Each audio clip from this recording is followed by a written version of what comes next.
Hello everyone, welcome to my channel. I hope everyone is having a wonderful day. Before starting the video, please go ahead and hit the subscribe button and give this video a like up. Bold and the Beautiful has Will Spencer reeling after Luna Nozawa's pizza delivery sham.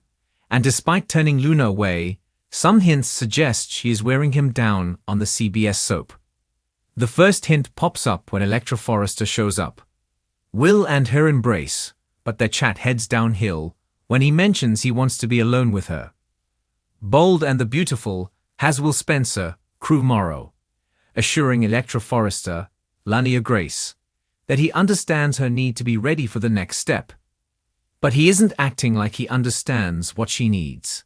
Fans of the soap praise Electra for taking the stand of waiting until she is ready, which seems to be a rare storyline in soaps today. If Will meant what he said about understanding Electra's need to wait, he wouldn't put the pressure on her every time they met. The pizza delivery ploy turned Luna Nozawa, Lisa Yamada, into an overeager playmate. So this gives Will food for thought next week on Bold and the Beautiful. But the next move he makes is to once again suggest to Electra that they take their relationship to the next step. This young woman is not ready, and yet again, Will Spencer says he respects her decision. But he looks like a kid whose mother said no to a candy bar. Bold and the Beautiful had Will Spencer tell Luna Nozawa she needs to leave. But there was a slight sarcastic sparring between the two before she took her exit. Next, he saw Electra, who was feeling uneasy about turning down her boyfriend again.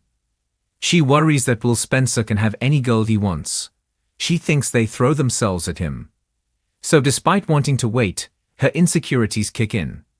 And Will's constant coaxing doesn't help matters much for this Forrester cousin. But some Bold and the Beautiful fans think Will might have been testing Electra after his last encounter with Luna. The pardoned murderess told Will how appealing he was and wanted to show him just how much by offering herself up to him. So, while Luna might have sparked something in Will, it seems he gives Electra the chance to put out that fire for him. On Bold and the Beautiful this week, when Electra started her spiel on how she found Will appealing, he'd wasted no time making another move.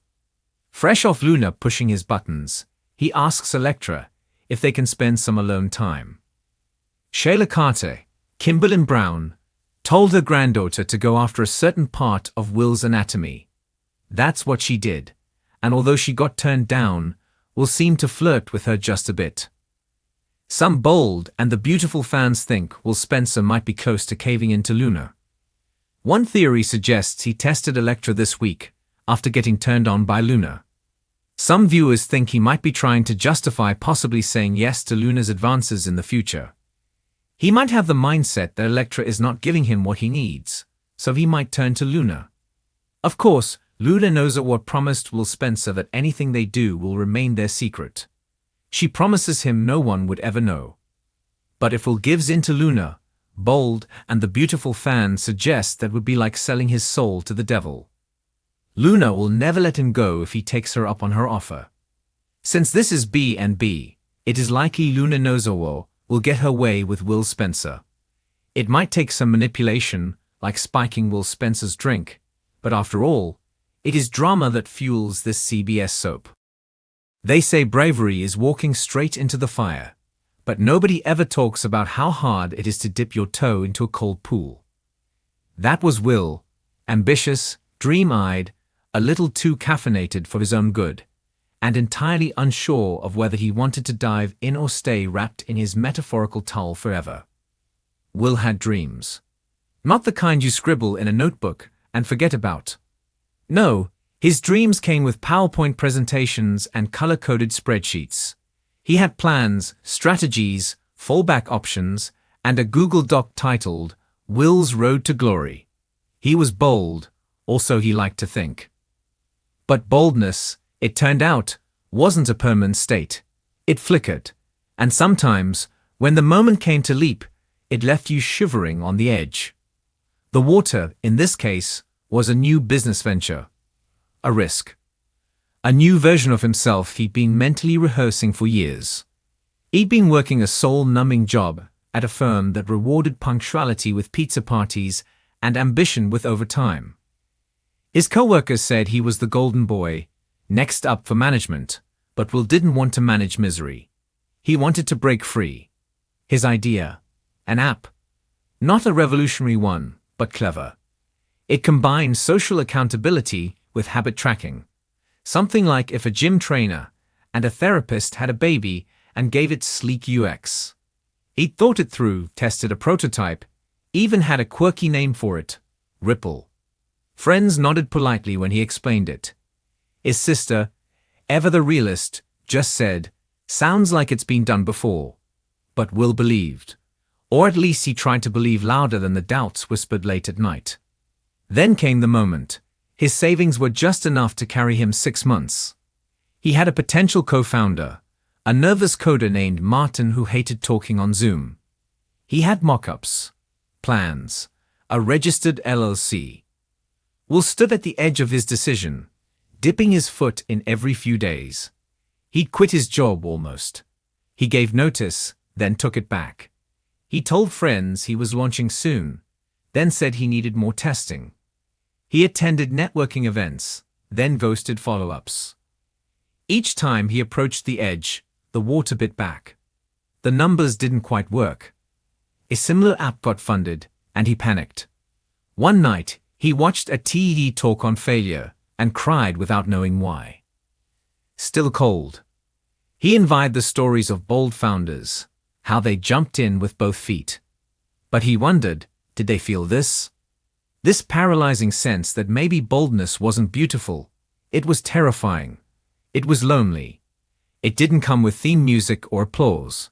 It came with insomnia and ramen noodles and quiet self-doubt. But Will wasn't lazy. He was trying. He redesigned the pitch deck 12 times. He practiced interviews. He wrote launch emails he never sent. He told himself that preparing was part of the process. That testing the water first made sense. One morning, sitting in his tiny apartment, the sun bleeding through the curtains like a judgmental spotlight, Will looked at the checklist on his wall. It was a shrine to preparation. And in that moment, he realized something brutal. He was waiting for the water to warm up. That day, he didn't do anything dramatic.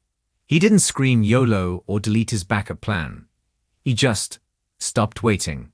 He booked a call with a mentor he respected. He launched the beta version to his friends, imperfections and all. He put a date on his calendar for the public launch and announced it online. It wasn't fireworks. It was small. But boldness, he discovered, isn't always loud. Sometimes it's a quiet yes to discomfort. A gentle shove forward when everything in you wants to stay dry. And sure, the water was still cold. The feedback was mixed. Some users didn't get the concept. Others loved it. Martin almost quit once when the server crashed. Will panicked every time someone unsubscribed. But something strange happened. The cold didn't sting as much. The unknown became a little more familiar. Will wasn't just testing anymore. He was swimming. Awkward strokes, sometimes flailing, sometimes floating. But moving. And that was everything. He stopped comparing himself to the mythical founder archetypes. He started owning his path, the cautious leaps, the hesitant starts.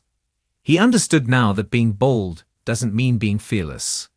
It means moving forward despite the fear, testing the water and diving in anyway. Will's story is yours. It's everyone's. That moment where you're poised between comfort and possibility. Between the warmth of the known and the icy sting of what could be.